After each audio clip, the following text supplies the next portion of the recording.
인간은 왜 꿈을 꾸는지 항상 의문이었습니다. 최근에 뇌과학이 꿈을 꾸는 이유를 밝혔습니다. 뇌가 꿈을 꾸게 된 이유는 바로 지구의 자전 때문입니다. 아니, 지구의 자전이 도대체 무슨 관계가 있냐고요?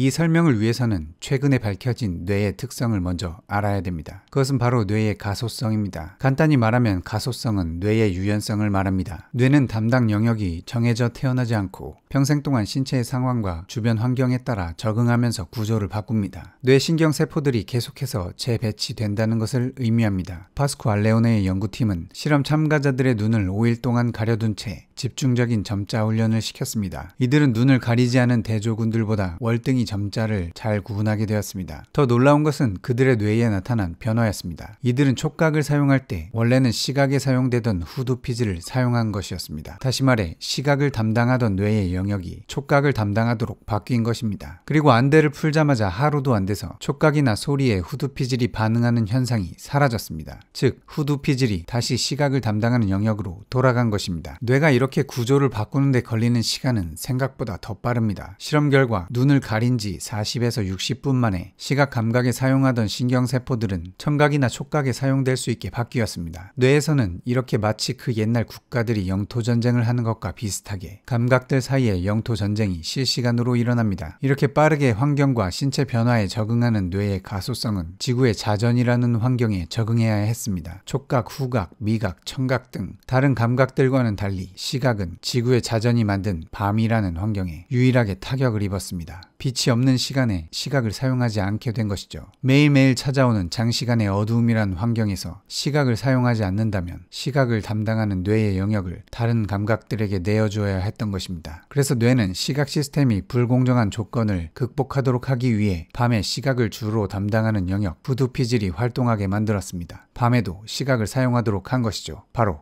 꿈입니다. 짧은 시간에도 영역을 빼앗길 수 있기 때문에 어둠이라는 12시간의 시간을 견디는 방법을 만든 것입니다. 물론 현대는 밤에도 전기로 인해 빛이 있지만 우리의 신체는 인류 역사 중 전기가 없던 99.9999%의 기간에 맞춰져 있죠. 그러면 우리는 자는 도중 언제 꿈을 꿀까요? 우리가 꿈을 꾸는 건 렘수면 중에 일어납니다. 렘수면은 뇌간의 뇌교라는 곳에 있는 특정 뉴런들에 의해 촉발되는데 이 뉴런들의 활동 덕분에 주요 근육들이 꿈꾸는 동안 마비가 됩니다. 그래서 꿈속의 행동을 현실에서 하지 않습니다. 과학자들은 뇌간의 이런 기능이 정교하게 발달한 것이 꿈이 생물학적으로 중요한 요소이기 때문이라고 봤습니다. 꿈꾸는 동안 뇌간에서의 활동의 스파이크 파동이 시작되어 후두피질에서 끝납니다. 스파이크가 후두피질에 도달하면 뇌간의 활동은 시각적 경험이 됩니다. 눈으로 보는 것처럼 느껴진다는 것입니다. 꿈이 개념적이거나 추상적이지 않고 그림이나 영화처럼 보이는 이유입니다. 핵심적인 사실은 밤에 폭발적으로 발생하는 이 활동이 정확히 딱 한 곳 후두피질로만 유도된다는 점입니다. 뇌의 많은 영역이 이 회로와 연결되어 있지만 유독 시각의 영역인 후두피질로만 향한다는 것입니다. 그렇다면 태어날 때부터 앞이 보이지 않았던 사람들은 꿈을 어떻게 꿀까요? 이들은 꿈에서 시각적인 이미지를 보지 않고 다른 감각 경험을 합니다. 시각을 담당하는 후두피질이 청각이나 촉각의 영역으로 사용되고 있기 때문에 이들의 꿈은 소리를 듣는 꿈이나 촉각으로 느끼는 꿈으로 꾸는 것입니다. 렘수면은 나이를 먹을수록 감소하는 현상이 있습니다. 유아는 수면 시간 중 절반을 렘 상태로 보내는 반면 어른은 10에서